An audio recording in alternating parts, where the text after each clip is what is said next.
Okay, start with my first question I chose, which how can counselors facilitate resilience and post-traumatic growth in clients who have experienced trauma?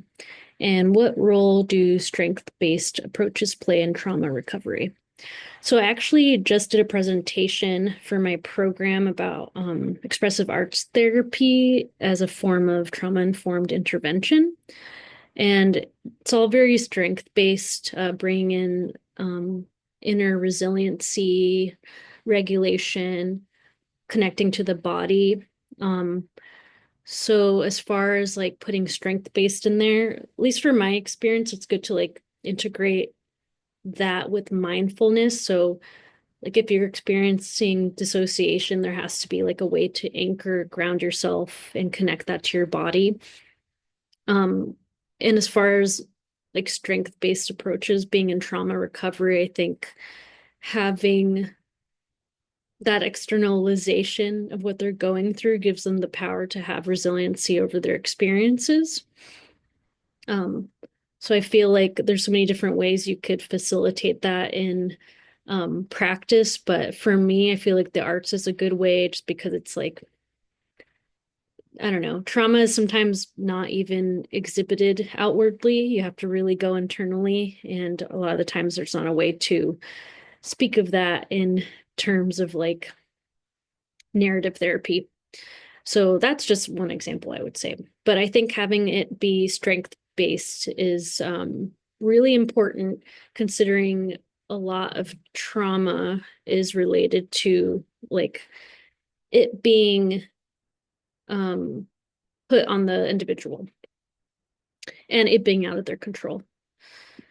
And then I chose the how do counselors practice self-care. I definitely feel like having your own therapist and being able to process with that therapist of what you're going through as a clinician is important. Having someone have similar experiences to you and being able to hear you and like really connect with you on that level is really important.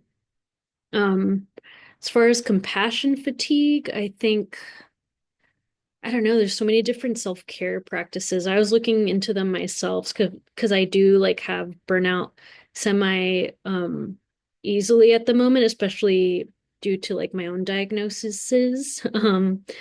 So I think being able to have a schedule that works with your rest periods, if that makes sense. Like, I would love if in the future I could have like a 4-day week so I really am able to have time to rest and also make sure I have time into my own personal life and, errands, chores, just like being able to have as much as autonomy over yourself is important. I also think boundaries are very important. I think it's really easy for a clinician to fall into the like wanting to save everybody, but that's not the purpose of therapy, at least in my opinion.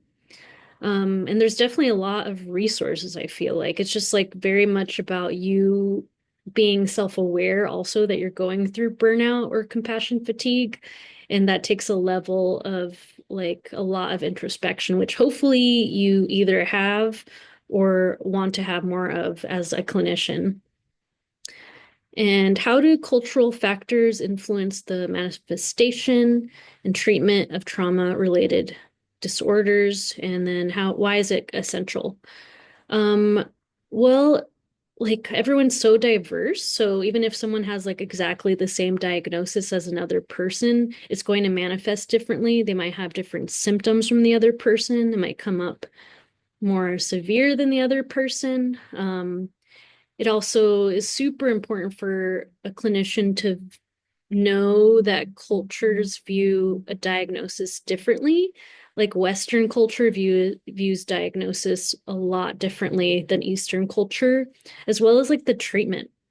The treatments are super important to like realize that it's not a blanket treatment or diagnosis over individuals, I guess, is like what could be um the overall message I'm trying to get across. But I think it's important to recognize that you're not completely competent to every culture, and that you should, even if you read up on someone's culture, it doesn't necessarily mean you're going to know how that individual is. So I think being able to be curious is a huge part of cultural competency. And yeah, I feel like that should be your driving factor, and just know that even if you think individual's culture has like a specific way of viewing trauma, that doesn't necessarily mean that that individual themselves does, just based on their culture. And obviously it's very important to bring in a culture into someone's practice, because without that, you're just basically basing it off your own bias and your own treatment. And I feel like that's such um, an incompetent way of being a clinician. Um, I think that's all I have so far.